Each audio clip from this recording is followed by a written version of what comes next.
No conozco Alcatraz. Cuando yo estuve por San Francisco un par de veces ya estaba cerrada la prisión.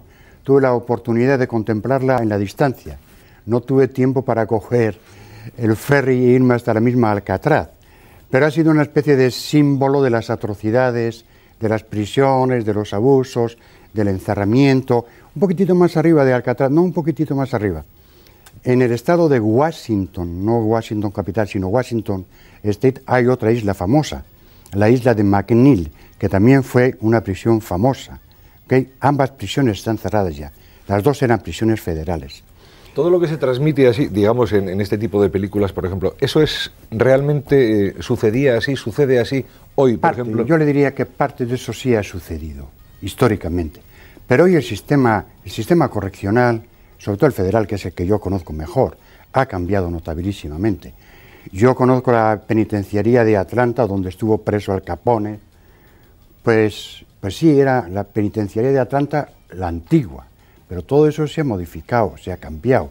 Existen, en Estados Unidos hay cinco tipos de prisión clasificadas según los niveles de seguridad y protección del individuo encarcelado y también protección de la sociedad.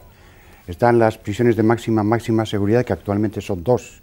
Una es la de Marion en Illinois, la otra es la de, creo que es Florence, como a 90 millas al sur de Denver. Después están las clásicas penitenciarías que ya mencionaba. Después están las penitenciarías o los centros de detención, las penitenciarías intermedias, etcétera. O sea, hay... José María Petralanda, antes ha hablado del equilibrio emocional de los presos. Esto me imagino que para conseguir este equilibrio emocional de los presos, la cercanía de la familia siempre es importante.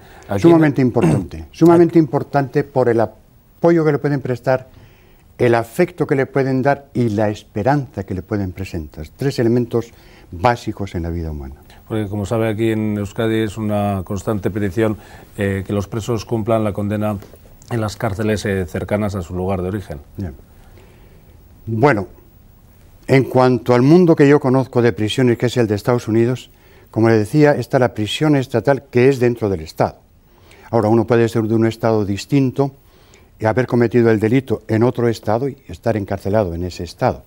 Y están los delitos federales. Para efecto de los delitos federales allá en Estados Unidos, ellos dividen toda la nación en 6 áreas, 6 circunscripciones, podríamos decir. Entonces, a uno le encarcelan si ha cometido un delito federal en una de esas circunscripciones, ¿okay? Pero un puertorriqueño, por ejemplo, que cometa un delito federal, inicialmente lo detienen en Puerto Rico en un centro de detención mientras se tramita el proceso de juicio, decisión, sentencia y condena. Y después lo pueden mandar a las prisiones federales de Estados Unidos. En cuanto a la situación del País Vasco, pues yo no podría opinar por conocimiento directo personal, sino más bien por lecturas, por referimientos. Si hay no existe una legislación penal específicamente vasca. Pregunto. No. O sea, la única legislación de tipo penal es la legislación del Estado español.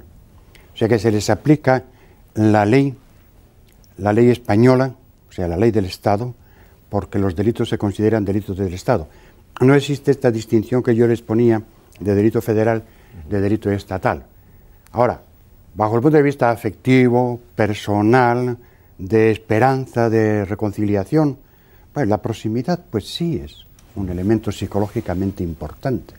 Usted tiene un puertorriqueño que ha cometido un delito federal en Puerto Rico, por ejemplo, un delito de drogas, y lo manda a cumplir sentencia a la prisión de Sand Stone, en el estado de Minnesota, en el nordeste, o en la cárcel de Duluth, frontera con el Canadá, pues dígame qué hace ese hombre aproximadamente como a unos 9.000 kilómetros de distancia de su islita tropical. Pues se muere de pena. ¿Okay? Sí, José María Petralanda, en estos momentos está usted, digamos, entrenando o por lo menos repartiendo clases, no sé cómo decirlo, a los funcionarios de las prisiones, de las cárceles de Puerto Rico, entrenándoles además cómo, digamos, combatir o cómo evitar esa violencia que existe en el interior de las cárceles. Realmente es un tema muy duro este. Pues sí, es un tema muy duro porque Básicamente lo que yo estoy haciendo es un doble servicio. Primeramente ofrecer, allí decimos talleres, sino más bien reuniones o clases o entrenamientos al personal del área de trabajo social y de psicología, con asistencia también de algún psiquiatra, sobre el problema de la violencia en sus distintas fases y en sus distintos tipos. Violencia familiar, violencia física, violencia social. ¿Cuáles son las características de estos distintos tipos de violencia? ¿Cuál puede ser el origen de estas violencias y cómo se pueden manejar estas violencias?